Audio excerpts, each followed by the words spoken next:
The screen door slammed shut and your mother was already at the stove, scraping the last of the bacon grease into a skillet before you even sat down. She never checked a recipe. She never asked what you wanted. She looked at what the pantry had left and turned it into something hot and full and ready before dark. The meal at number 38 used the part of the animal most people walked right past at the counter. Number 20 simmered on the back burner for 4 hours and turned a bone nobody wanted into 2 nights of supper. And number 9 needed nothing but eggs, flour, butter, and a piece of stale bread. Those meals lived in kitchens where the measuring cup was a coffee mug and the timer was the smell coming off the stove. Here are 50 cheap meals 1940s moms made that modern cooks completely forgot. Number 50. Milk toast. You heated milk in a saucepan with a pat of butter and maybe a pinch of sugar, then poured it over toasted bread in a bowl. That was supper. Kids ate it when they were sick. Older folks ate it when their teeth were going. It filled you up and went down easy and cost almost nothing. Nobody puts milk toast on a menu today, but in the 1940s it showed up on kitchen tables 2 or 3 nights a week. Number 49. Fried cornmeal mush. You cooked cornmeal in salted water the night before, poured it into a loaf pan, and let it set in the icebox overnight. Next morning, you sliced it thick, fried each slice in bacon grease until the outside crackled, and drizzled it with sorghum or a little maple syrup. It worked for breakfast, lunch, or supper, depending on what else you had. A bag of cornmeal lasted weeks, and the whole thing came together for a few cents. Before I continue, for those of you who want all of these old recipes collected together, I put together the Vintage Recipe Guide. You can find it on my website, vintagelifestyleusa.com. I will not bring it up a second time. If you want it, it is right there. Now, back to the list. Number 48. Fried bologna sandwich. You took a thick slice of bologna, scored the edges so it would not curl, and fried it in a hot skillet until the edges browned and the middle puffed up. You put it on white bread with mustard and maybe a slice of onion. It was not fancy. It did not need to be. A pound of bologna stretched across 4 or 5 sandwiches, and nobody complained. Number 47. Creamed chipped beef. Dried beef torn into strips, stirred into a roux of butter and flour thinned with whole milk, spooned over toast. Soldiers had a much rougher name for it. Mothers called it Tuesday. It was salty and rich and filling, and the jar of dried beef in the pantry outlasted almost everything else on the shelf.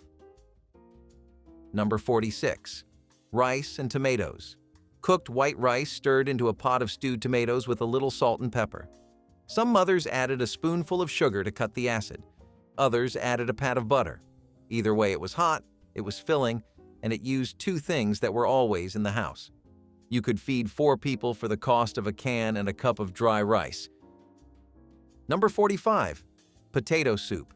Peeled potatoes, diced and boiled until they fell apart in the pot, then mashed right in the water with butter and milk and salt. Some mothers strained it. Others left it chunky.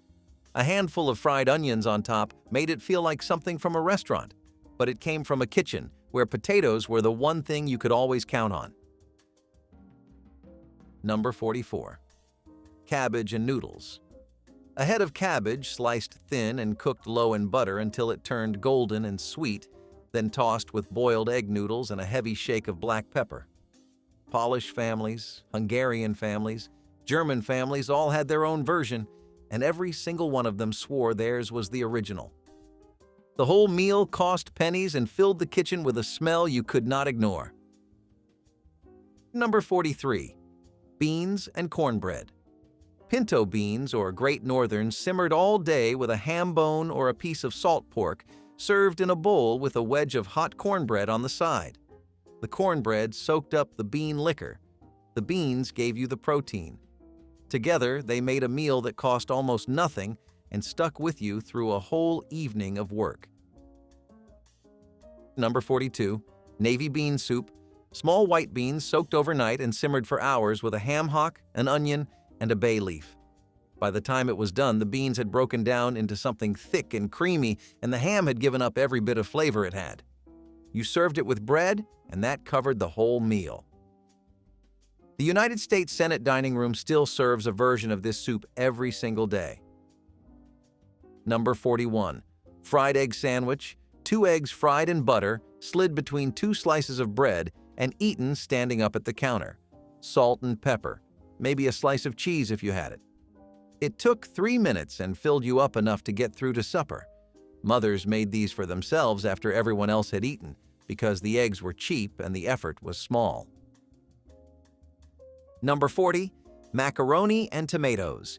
Elbow macaroni boiled, drained, and stirred into a pot of canned tomatoes with salt, pepper, and a spoonful of sugar. Some families added ground beef when they had it. Most did not. The tomatoes turned the noodles red, and the whole pot smelled like something that had been cooking all afternoon, even though it took 15 minutes. Number 39. Salmon patties. Canned salmon drained and mixed with crushed saltine crackers, an egg, and chopped onion, then shaped into patties and fried in a hot skillet. They came out golden on the outside and tender in the middle. A can of salmon made 4 good patties. You served them with mashed potatoes or just on a plate with bread, and nobody asked for anything else. Number 38. Liver and onions. Sliced beef liver dredged in seasoned flour and fried fast in a hot pan with heaps of sliced onions. Kids hated it. Mothers made it anyway because liver was dirt cheap and the doctor said it was good for the blood. Served with mashed potatoes and gravy, it was a full supper that cost next to nothing. Number 37. Potato pancakes. Grated raw potatoes squeezed dry in a dish towel, mixed with egg and a little flour and grated onion, then fried flat in a hot skillet until the edges turned dark and crisp. You ate them with sour cream or applesauce.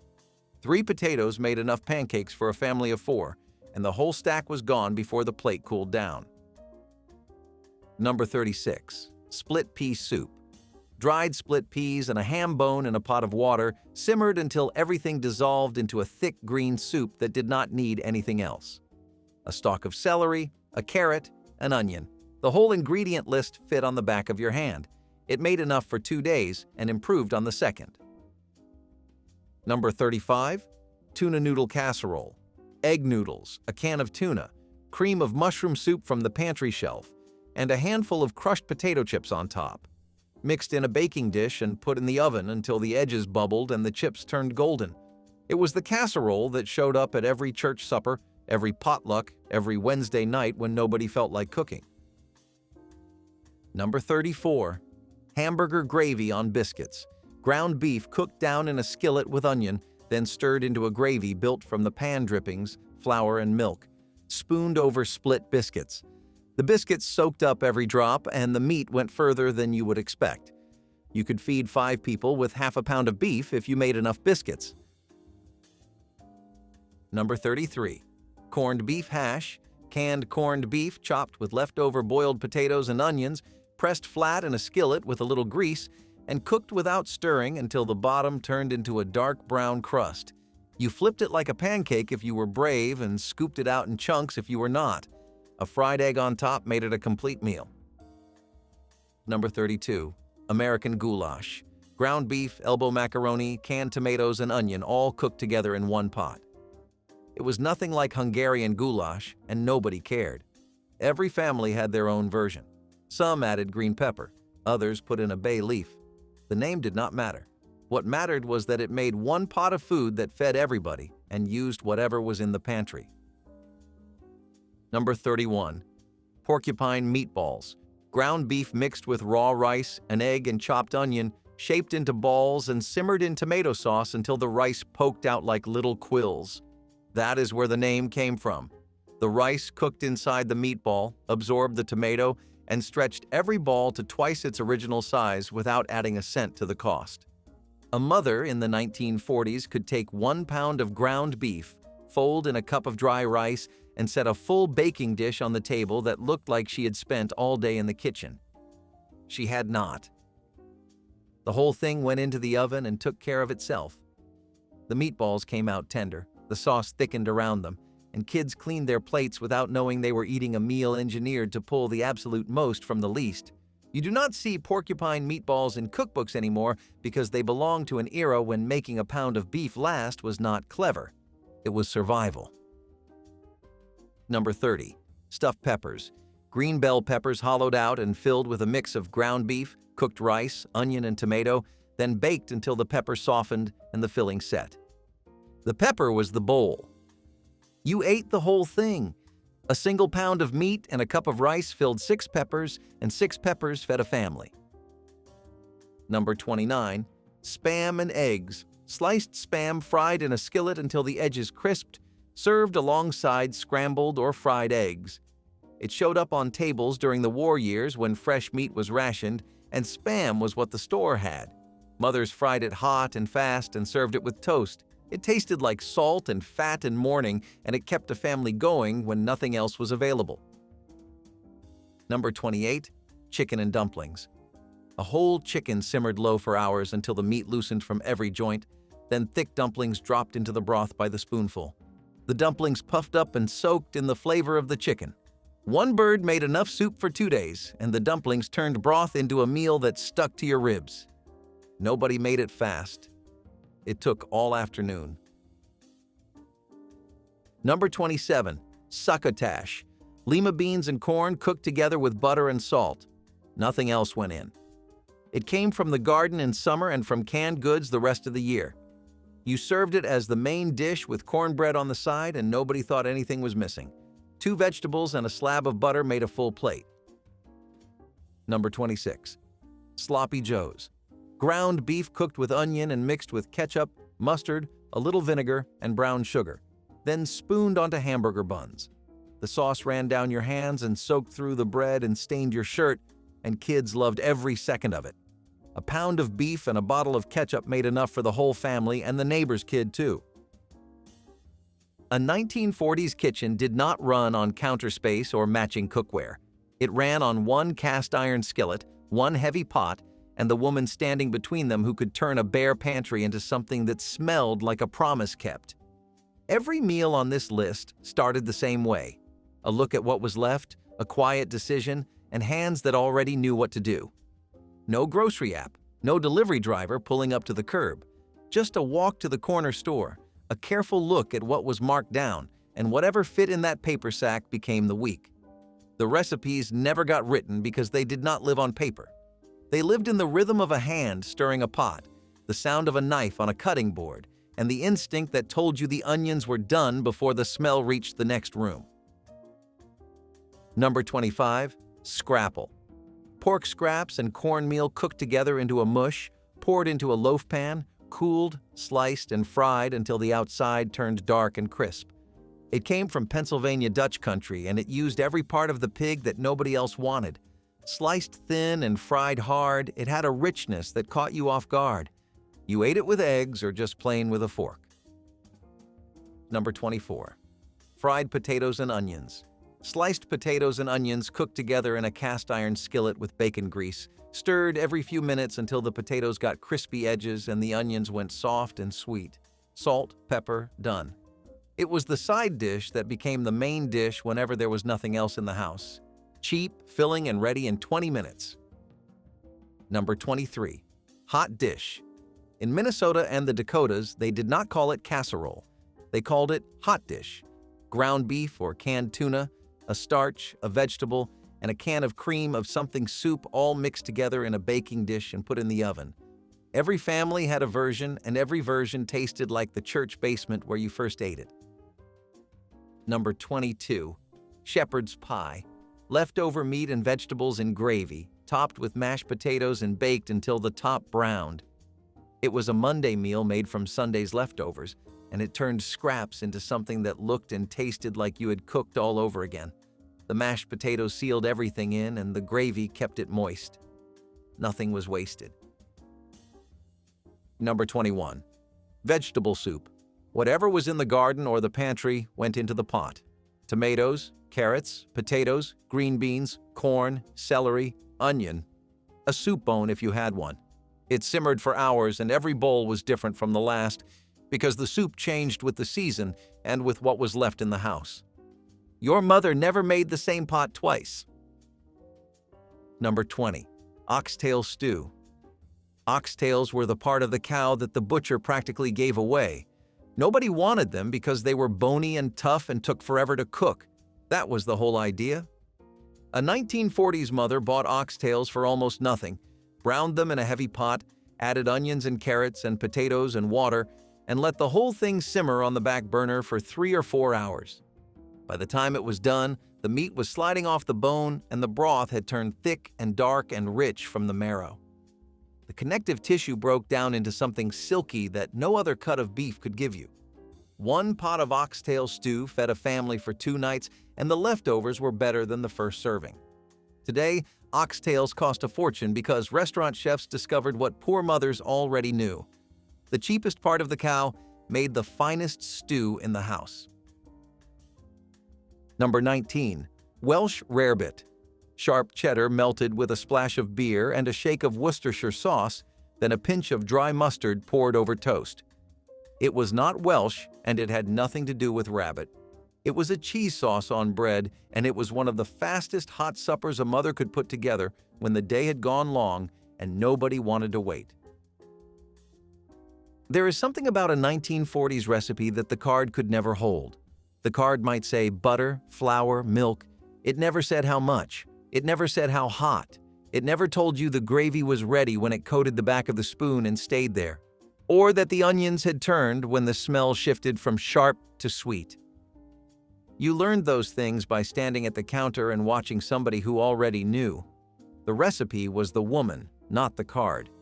And when she was gone, the dish left with her, because the version her daughter rebuilt from that scrap of paper never landed the same way. That is what vanished.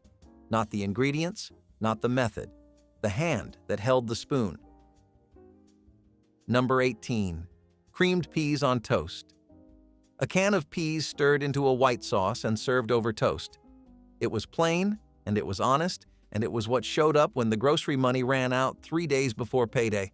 The sauce gave it enough richness to feel like a real meal, and the toast kept it from sliding off the plate, fast, cheap, and warm. Number 17. Hobo stew, ground beef, potatoes, carrots, onions, and a can of tomatoes all cooked together in one pot until everything was tender. The name came from the railroad camps, but the meal belonged to every kitchen where you had to make something out of whatever was left. No fixed recipe, no fixed ingredients, just a pot, some heat, and whatever the pantry gave up. Number 16. Dandelion greens with salt pork.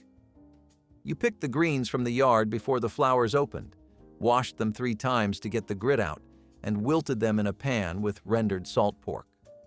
A splash of vinegar at the end cut the bitterness. The greens were free. The salt pork cost pennies. Together they made a side dish that tasted sharp and savory and green, and it turned into a full meal with cornbread and a boiled egg. Number 15. Chili. Ground beef, kidney beans, onion, canned tomatoes, and chili powder cooked together until the house smelled like cumin and pepper. No chocolate, no beer, no secret ingredient, just meat and beans and heat and time.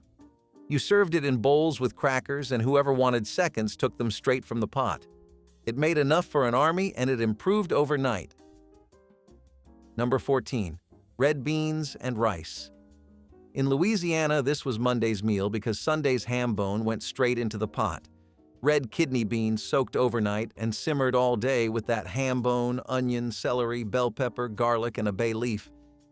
The beans broke down just enough to thicken the liquid while the rice soaked it all up. Every neighborhood in New Orleans had a version.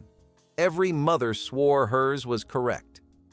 The seasoning shifted from house to house, but the backbone of the recipe never changed because it was built to do one thing: feed a family on the cheapest groceries in the store, a pound of dried beans, a cup of rice, and a bone that most people threw away. That was supper for 6, and there was enough left over for lunch the next day. Louis Armstrong used to sign his letters, "Red beans and ricely yours." That is how deeply this meal ran. Number 13. Baked beans and franks. Canned pork and beans in a baking dish with sliced hot dogs laid across the top, a stripe of mustard, a spoonful of brown sugar, and a squirt of ketchup. Into the oven until the sauce thickened and the franks browned on the edges.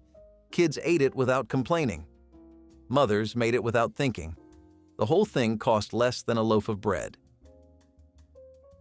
Number 12. fried green tomatoes with gravy. Firm green tomatoes sliced thick, dredged in cornmeal, and fried in a skillet until the crust turned golden.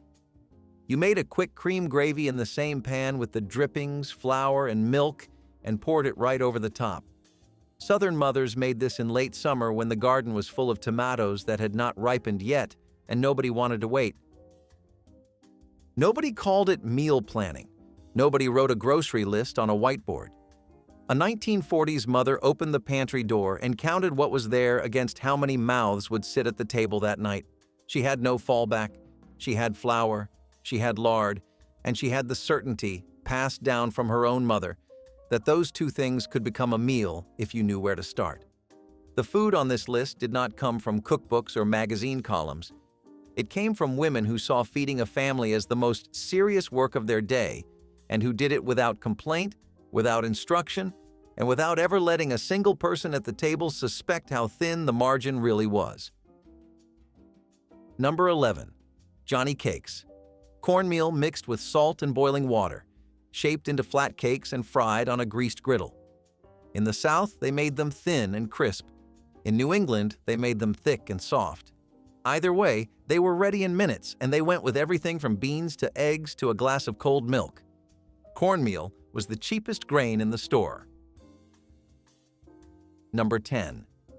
Ham hock soup. A smoked ham hock simmered for hours with whatever vegetables were on hand: carrots, turnips, potatoes, and onion. The hock gave the broth a smoky depth that no seasoning could replicate. By the time it was done, the meat was tender enough to shred right into the pot. One ham hock, which cost next to nothing, turned a pot of water and root vegetables into 2 days of soup. Number 9. Egg noodles with brown butter and breadcrumbs. Homemade egg noodles boiled until tender, then tossed in a skillet with butter that had been cooked until it turned golden and nutty. A handful of toasted breadcrumbs on top gave it crunch. Polish and Slovak families called versions of this haluski. It used eggs, flour, butter, and stale bread, 4 things every kitchen had, and it tasted like something a grandmother spent all morning on. Number 8. Cornbread and buttermilk. Cornbread crumbled into a tall glass of cold buttermilk and eaten with a spoon. That was the whole meal. In the rural South, it was supper on hot nights when nobody wanted to stand over a stove. The cornbread was already made. The buttermilk was already cold. You put one inside the other and sat on the porch and ate. Simple, strange to anyone who did not grow up with it, and deeply satisfying. Number 7. Chicken fried steak. A cheap cut of round steak pounded thin with a mallet until the fibers gave way, then dredged in seasoned flour and fried in a skillet until the crust was golden and crunchy. You made cream gravy in the same pan and poured it over the top, a heap of mashed potatoes next to it. It turned the toughest, least wanted piece of beef in the store into something that tasted rich and tender and worth every minute of pounding. Number 6. Pot roast. A tough chuck roast browned on all sides, then set in a heavy pot with onions, carrots, potatoes, and a cup of water, covered and cooked low and slow for hours until the meat pulled apart with a fork. The liquid turned into gravy on its own. One roast fed the family on Sunday, and the leftovers showed up in sandwiches, hash, and soup for the rest of the week. Nothing stretched further. Number 5. Fried salt pork with milk gravy. Slices of salt pork soaked in water to pull out some of the brine, then fried crisp in a hot skillet. The drippings became the base for a gravy made with flour and whole milk. You poured the gravy over biscuits and laid the pork on the side. Salt pork was the cheapest protein on the shelf. The gravy turned it into a real supper, and your mother served it at the table, on a plate, with a glass of cold water. Number 4. Mulligan stew. The name came from the hobo camps near the rail yards, but the recipe ended up in kitchens all across the country. You threw whatever you had into a pot: potatoes, onions, carrots, a scrap of beef or pork or nothing at all, a can of tomatoes, and water. It simmered until everything was soft and the broth had pulled flavor from every ingredient. No 2 pots were the same. Number 3. Meatloaf. Ground beef mixed with breadcrumbs, an egg, chopped onion, and a splash of milk shaped into a loaf, and baked with a stripe of ketchup on top until the kitchen smelled like supper time. Mothers stretched 1 pound of beef with enough breadcrumbs to feed 5 people. Sliced cold the next day, it made sandwiches. Nothing about it was glamorous, and nobody pretended otherwise. Number 2. Tomato sandwich. Bread from the counter, a thick slice of garden tomato, a smear of mayonnaise, and a heavy shake of salt and pepper. Nothing more. In the summer, when the tomatoes came in ripe from the backyard, this was lunch and sometimes supper. You did not cook anything. You did not need to. A good tomato and a piece of bread was enough. It only worked with a real tomato, warm from the vine, and that is why nobody makes it anymore. Number 1. Chicken soup. Not from a can, not from a carton. From a whole chicken simmered in a pot of water with celery, carrots, onion, and salt until the broth turned golden and the house smelled like someone was taking care of you. Your mother pulled the chicken out, shredded the meat back in, dropped in egg noodles, and ladled it into bowls. It cured colds. It cured bad days. It cured the feeling that nobody in the world was paying attention. A pot of chicken soup from a 1940s kitchen was not just food. It was proof that somebody loved you enough to stand at the stove all afternoon and make something from scratch with their own 2 hands. That is the meal that matters most on this list, and it is the one that modern kitchens lost first. Sugar cookies were the democratic dessert of 1950s Christmas, requiring only flour, sugar, butter, eggs, and vanilla to create magic. The dough rolled out smooth and flat, ready for cookie cutters in every holiday shape imaginable: stars, bells, trees, and Santa faces. Children gathered around kitchen tables, pressing cutters into dough and carefully transferring shapes to baking sheets. Plain cookies were beautiful enough, but colored sugar or simple icing transformed them into edible art. The recipe yielded dozens of cookies from basic ingredients, making them perfect for classroom parties and neighbor gifts. Mistakes could be re-rolled and cut again, ensuring nothing went to waste. The cookies kept for weeks in tins, their crisp texture giving way to buttery sweetness with each bite. Sugar cookies represented Christmas itself, the smell of them baking signaling that the season had truly arrived at last. Ambrosia salad brought tropical paradise to church basements. Its combination of orange segments, pineapple chunks, coconut, and marshmallows creating something that felt exotic despite humble origins. Church ladies drained canned fruit carefully, mixed everything with sour cream or whipped cream, then folded in miniature marshmallows and shredded coconut until the mixture turned creamy white, studded with color. Some added maraschino cherries for brightness, others included chopped pecans for crunch. The salad had to be made hours ahead, allowing marshmallows to soften and flavors to meld. In Southern Baptist churches from Texas to Florida, ambrosia appeared at every covered dish supper, its sweetness making it dessert that could be served as salad without guilt. Children fought over bowls, adults took seconds pretending restraint, and everyone agreed it tasted like celebration in a bowl. Spinach and mushroom scramble turned a classic egg breakfast into a vibrant, vegetable-filled dish that matched the decade's growing interest in nutritious eating.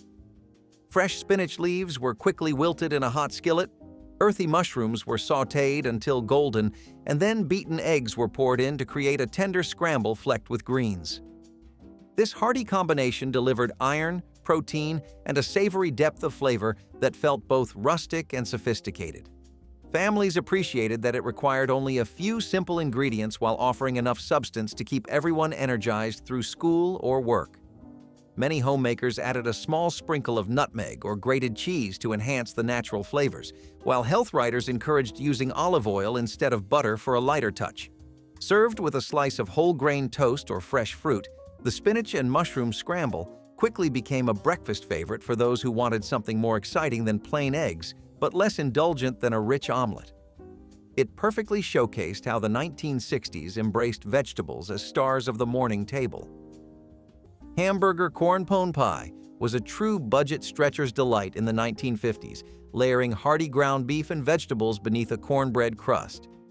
It was a clever way to transform two basic staples into something that felt like a complete meal.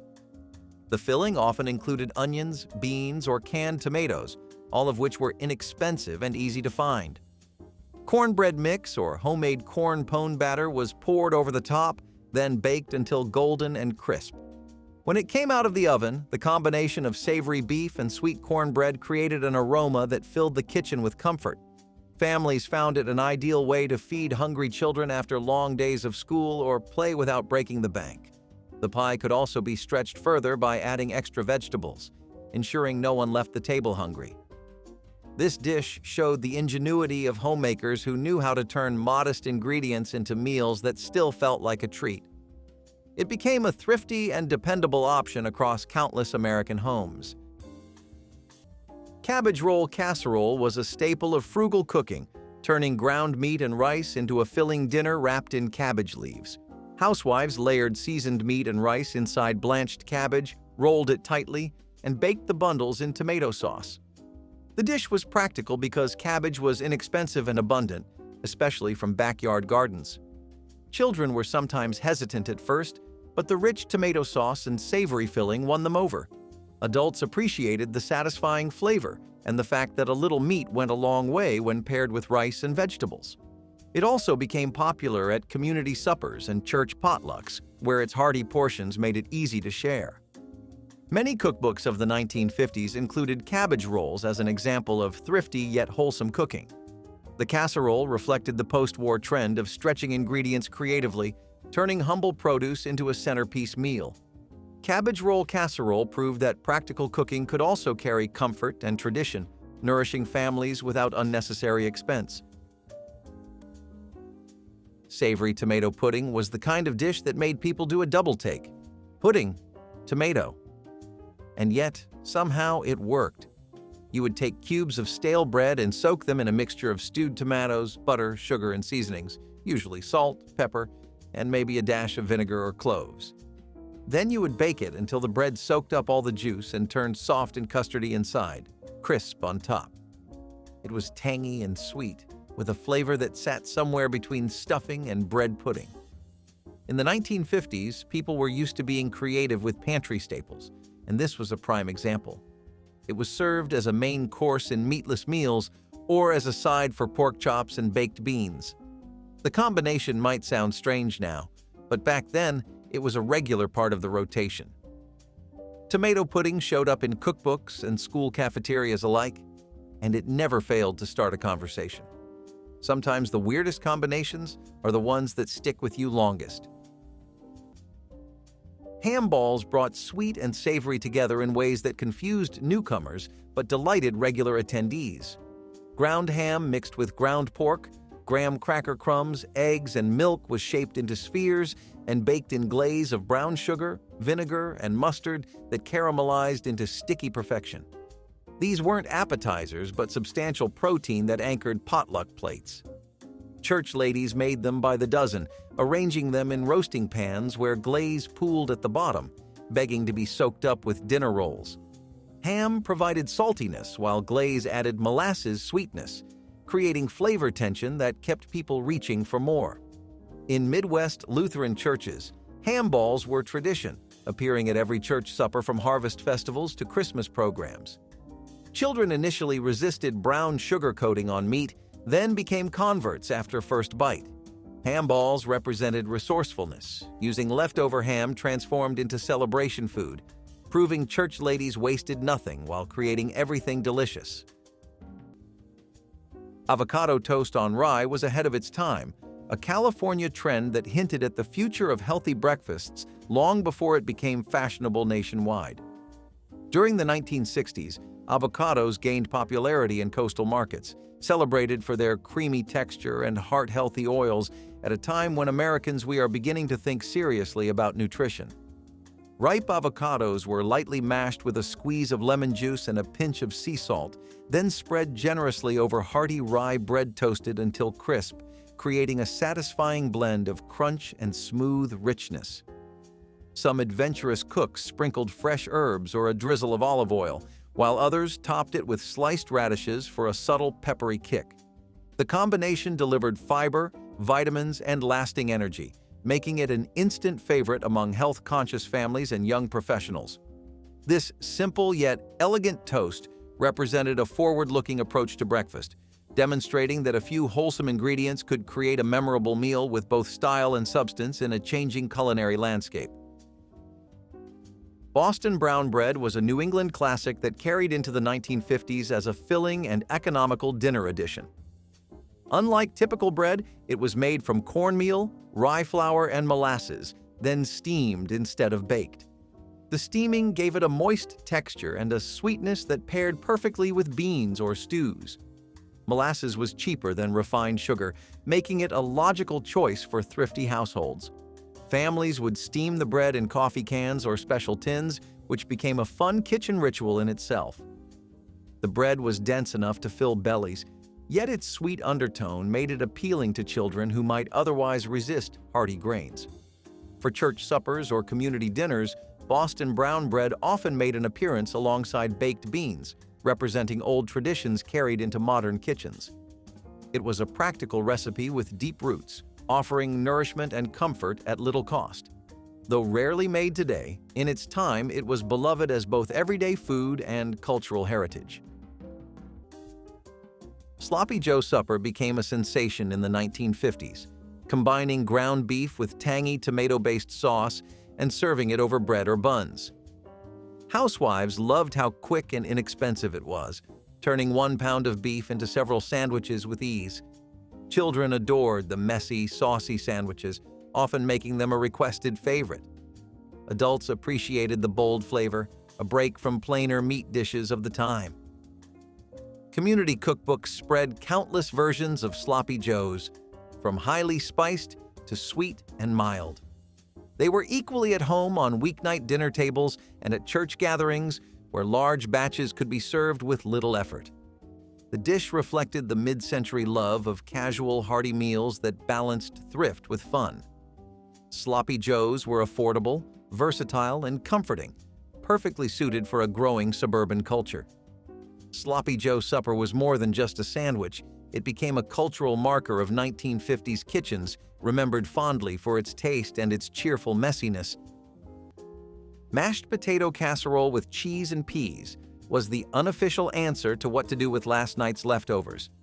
You would layer mashed potatoes in a dish, top them with sweet peas, usually canned or frozen, and then sprinkle cheddar cheese over the top before baking it until golden and bubbling.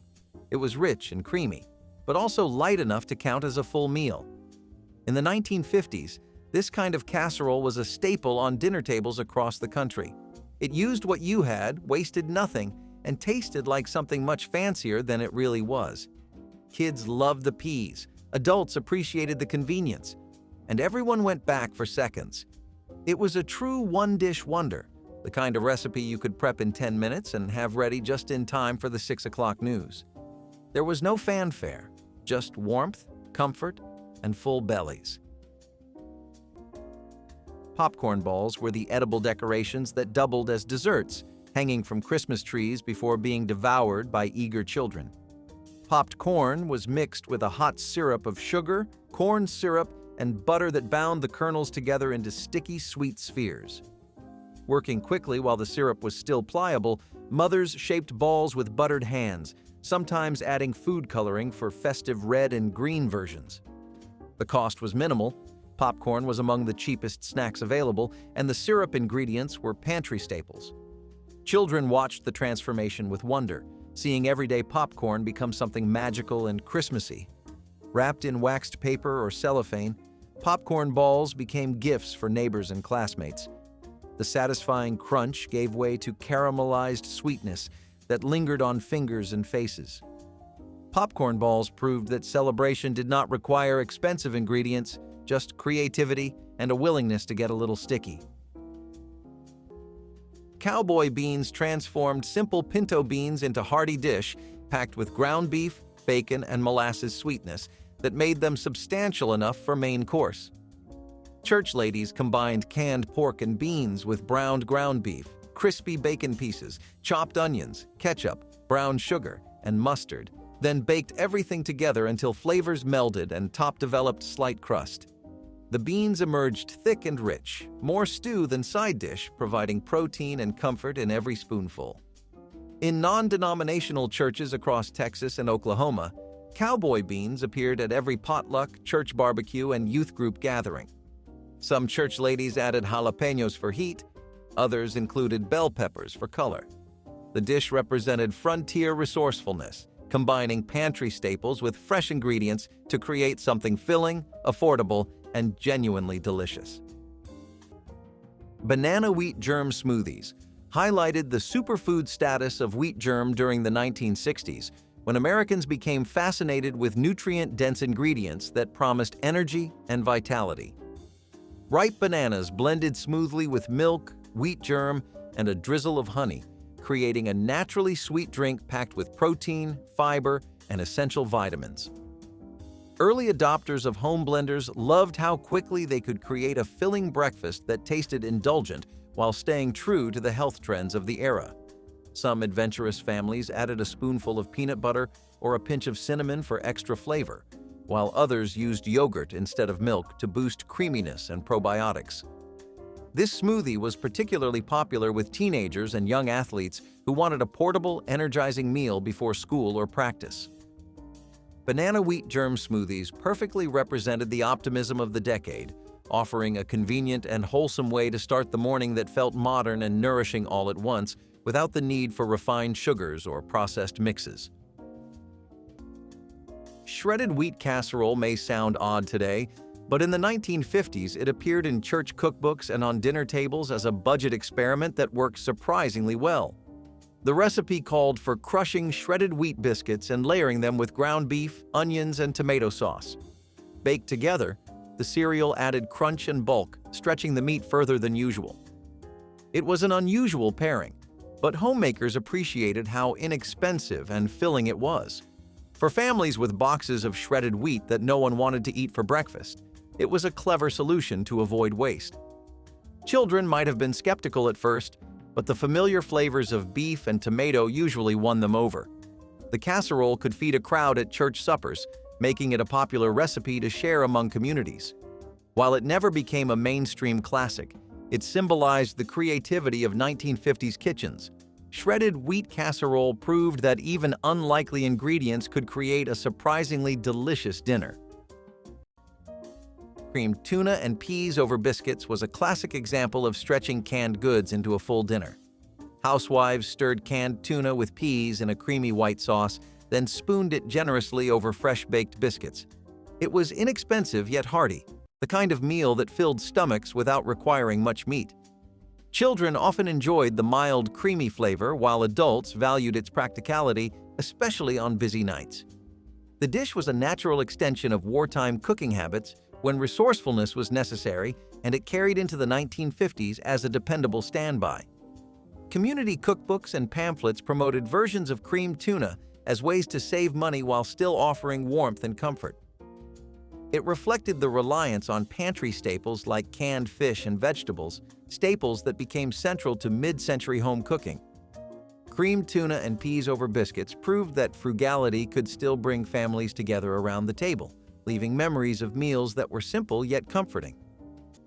Creamed dried beef and noodles was one of those meals that felt humble but hit the spot every time. Instead of the usual toast, the salty slivers of dried beef were folded into a thick buttery cream sauce and poured over egg noodles that had been cooked just shy of soft.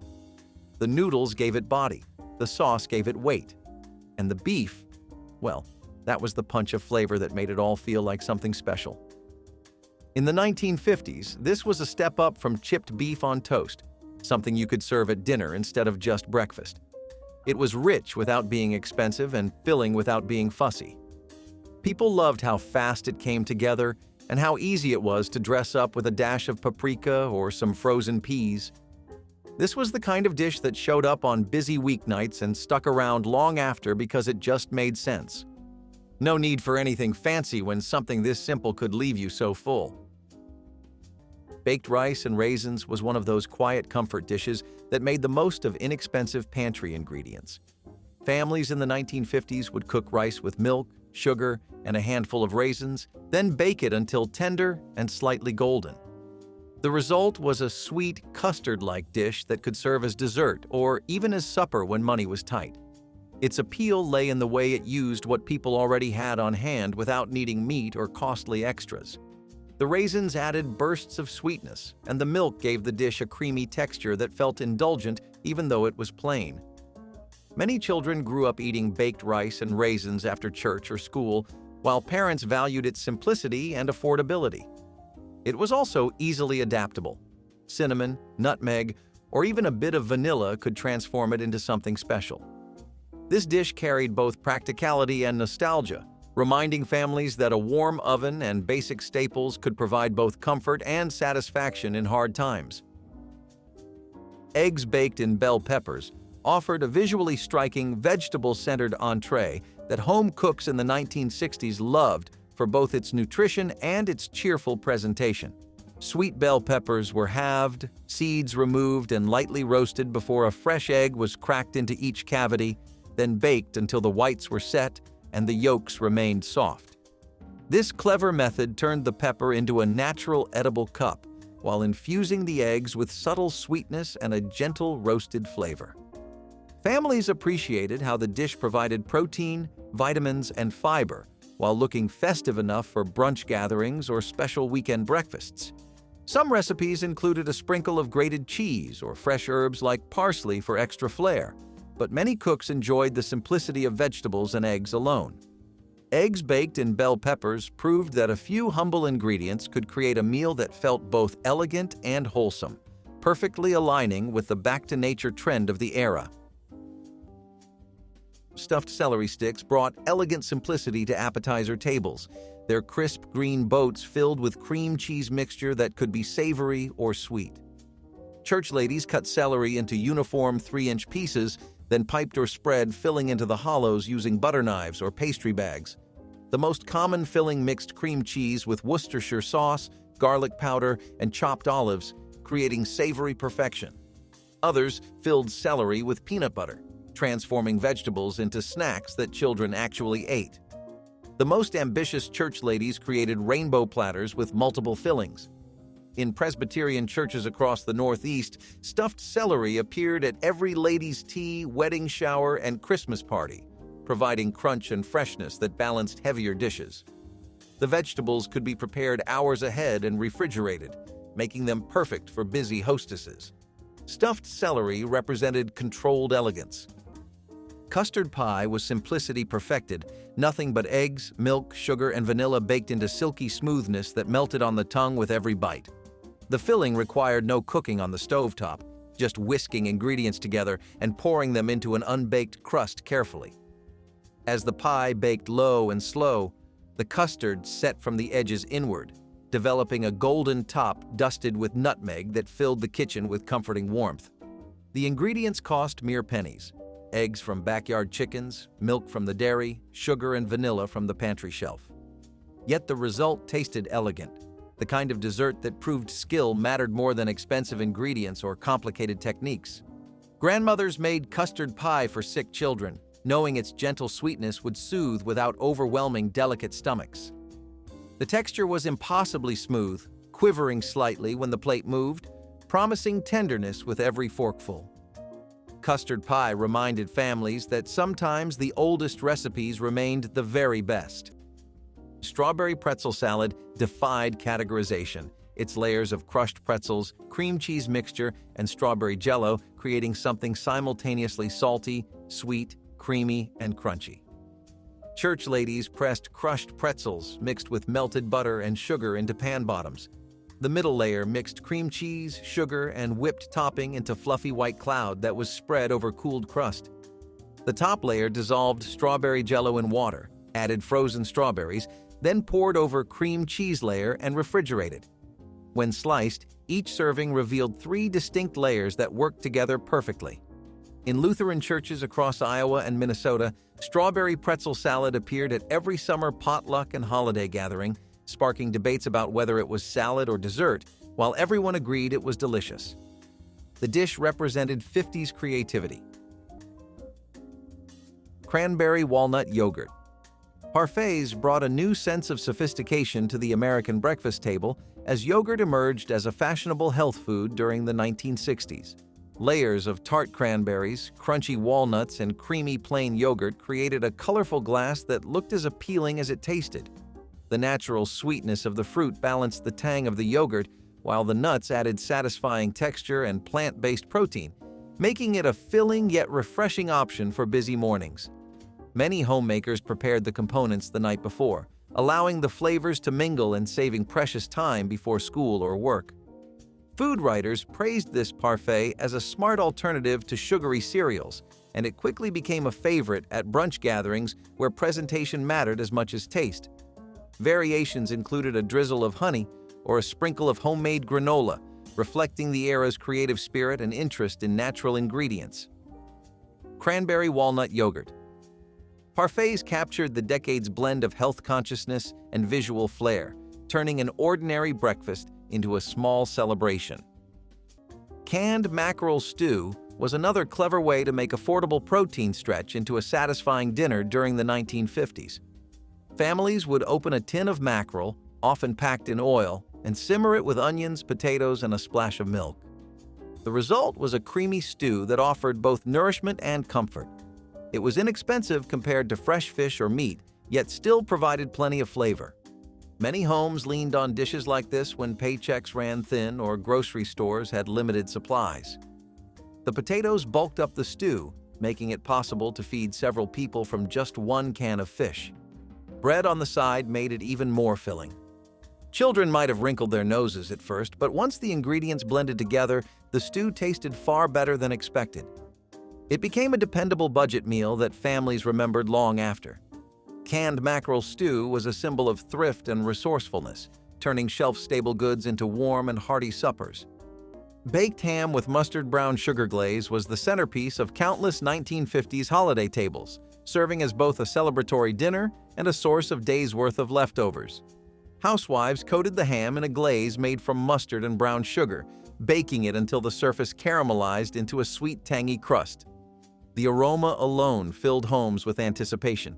Children loved the sugary glaze, while adults appreciated how the ham could be sliced thin for sandwiches or diced into casseroles after the feast. It was practical luxury, a dish that felt festive without being wasteful. Many families associated it with Christmas, Easter, or Sunday gatherings when extended relatives came together around the table. Cookbooks and advertisements often promoted glazed ham as a symbol of prosperity in the post-war years. Baked ham with mustard brown sugar glaze became an enduring tradition of the 1950s, embodying both the celebratory spirit of the era and the resourceful mindset that ensured nothing went to waste. Macaroni and egg salad bake was a quirky twist on two familiar dishes that somehow worked better together than apart. You would take elbow macaroni and fold it into a creamy mixture of chopped hard-boiled eggs, mustard, mayonnaise, and just a touch of relish or vinegar. Then you would scoop it into a baking dish, top it with a little cheese or buttery breadcrumbs, and bake until it was warm through and golden on top. What hit the table was strange but comforting, like a picnic side turned inside out and made into something more substantial. In the 1950s, this kind of creativity came from necessity. You had to make use of pantry staples and leftovers, and this dish did just that. It was cool in theory, warm on the plate, and never boring. Some families added diced celery or canned tuna to stretch it further. Others leaned into the richness and served it just as it was. It fed a lot of people with very little, and it made you feel like you had cooked something thoughtful. That is what made it memorable. Mock turkey loaf was one of the cleverest illusions to come out of 1950s kitchens. Real turkey was expensive and reserved for holidays, but ground pork or veal could be seasoned and shaped to resemble a miniature roast bird. Families would mix breadcrumbs, onions, herbs, and eggs into the meat before baking it in a loaf pan. Sometimes it was brushed with a glaze to give it a shiny, festive look. On the table, it was sliced like roast turkey, letting families enjoy the ritual of carving even if they could not afford the real thing. Children rarely knew the difference, and parents took pride in pulling off the illusion. This dish represented more than thrift. It was about creating dignity at the dinner table. Even in lean years, families could enjoy a holiday-style meal in the middle of the week. It was practical, flavorful, and gave everyone a sense of celebration without the expense. Buckwheat blueberry waffles brought a hearty, rustic charm to the 1960s breakfast table when families wanted something more wholesome than ordinary white flour waffles. Buckwheat flour offered a nutty depth of flavor and a natural source of fiber, creating a batter that cooked into crisp, tender squares ready to catch pools of warm maple syrup. Juicy blueberries folded into the mix burst as they cooked, releasing bright sweetness and staining the golden batter with streaks of purple that delighted children and adults alike. Many homemakers liked that buckwheat provided essential minerals and a satisfying, earthy taste that paired beautifully with honey or a dollop of fresh whipped cream. Weekend mornings often featured these waffles served with hot coffee or fresh orange juice, while health-conscious parents felt proud to present a breakfast that balanced indulgence and nutrition. Buckwheat blueberry waffles showed how traditional grains could shine in modern kitchens, proving that healthy eating could still feel like a special occasion worth savoring together. Deviled eggs anchored every potluck appetizer table, their sunny yellow centers piped into decorative swirls that showed off each cook's particular technique. Church ladies hard-boiled dozens of eggs, peeled them perfectly without pitting the whites, then sliced them lengthwise and scooped out yolks for mixing with mayonnaise, mustard, vinegar, and secret seasonings. The filling was piped back into egg white halves using pastry bags or carefully spooned to create neat mounds, then garnished with paprika, pickle relish, or tiny parsley sprigs. In Baptist churches across the South, deviled egg platters sparked friendly competition, with women developing signature styles. Some added pickle juice for tang, others included finely minced onion for bite, and adventurous cooks experimented with curry powder or hot sauce. The eggs had to be kept cold and made the day of serving. Deviled eggs represented commitment. Oatmeal cake emerged from the 1950s as a frugal baker's triumph, using inexpensive oats to create something that tasted almost like a fancy German chocolate cake. Rolled oats were soaked in boiling water until soft, then mixed into a batter with brown sugar, eggs, and vanilla. The cake baked into a moist, almost pudding-like texture that needed no frosting to satisfy. But the traditional topping made it special, a broiled mixture of coconut, brown sugar, butter, and evaporated milk that bubbled and caramelized under the heat. The whole dessert cost a fraction of traditional layer cakes, yet delivered that same celebratory feeling.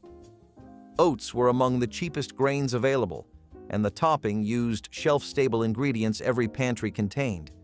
The cake traveled well and actually improved overnight as the flavors melded together. Oatmeal cake represented ingenuity that turned breakfast cereal into Christmas celebration.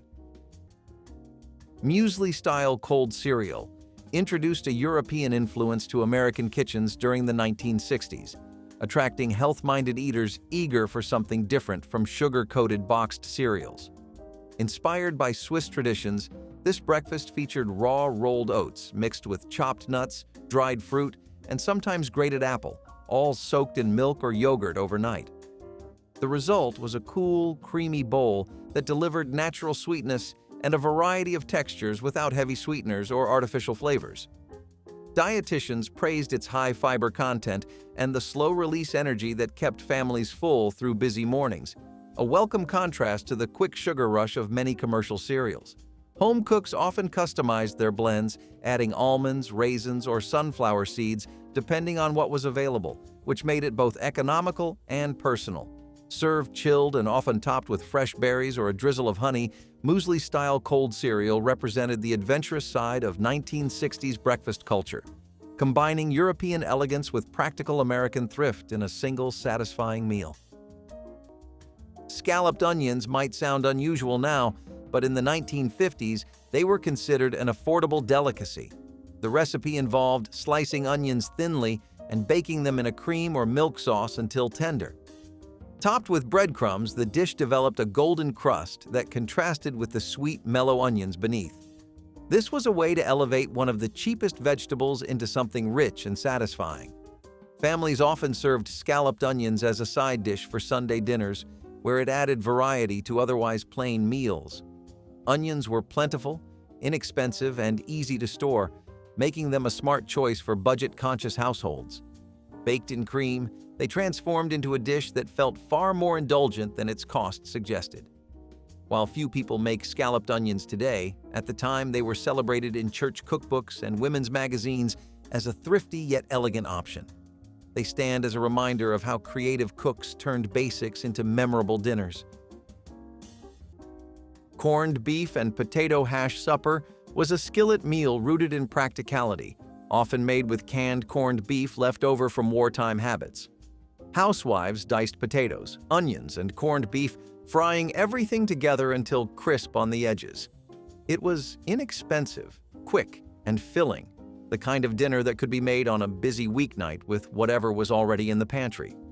Children enjoyed the salty, hearty flavor, while adults appreciated that it made good use of shelf-stable ingredients. It was especially popular in working-class households, where stretching canned meat was a necessity. Cookbooks frequently listed hash suppers as versatile dishes that could adapt to whatever vegetables were on hand. Served with eggs or bread, it became a complete meal that carried both comfort and thrift. Corned beef and potato hash supper captured the ingenuity of 1950s kitchens, where leftovers and pantry staples were never wasted, but instead transformed into dinners that filled stomachs and brought families together around the table. Eggplant hamburger bake was how you got something warm, filling, and full of flavor without using a whole lot of meat. You would slice the eggplant thin and layer it with browned ground beef, onions, tomato sauce, and breadcrumbs, sometimes with a little cheese in between if you had it. Then you would bake the whole thing until the top was golden and bubbling. The eggplant soaked up the sauce like a sponge, and the beef stretched just far enough to flavor the whole dish without stealing the spotlight. In the 1950s, eggplant was starting to show up in more American kitchens thanks to Italian neighbors and the influence of new cookbooks. It was cheap, hearty, and had a meaty texture all on its own, which made it the perfect partner for ground beef. This was the kind of casserole that worked with what you had and made it feel like more. It might not have been everyone's favorite at first, but once it hit the table, it always got scraped clean. 50 meals from women who never once let the table know how close the cupboard was to bare. That is what no modern kitchen can replicate, not the recipes, but the quiet refusal to let anyone go hungry. And if any of these took you back to a kitchen you grew up in, leave a comment and tell me which one. Hit subscribe so you do not miss what is coming next, and I will see you in the next video.